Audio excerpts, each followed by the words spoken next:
میرے آقا نے عمل بتلایا ہے۔ ایک صحابی نے آگے کہا کہ حضور مجھے اس کا دل غربت اور فقر نے گھیر لیا ہے، میں جو بھی کام کرتا ہوں فیل ہو جاتا ہے۔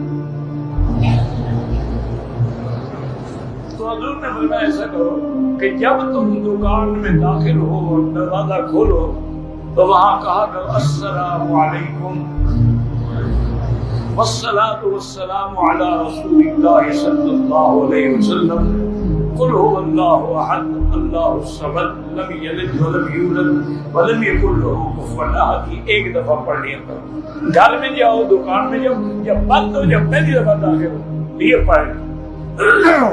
صحابی فرماتے ہیں کہ میں نے جب عمل کیا چند دن گزرے کہ میں تو اپنے علاقے کا سب سے بڑا امیر کبیر بن گیا، میں مٹی میں بھی ہاتھ ڈالتا تھا وہ بھی سونا ہو جاتا۔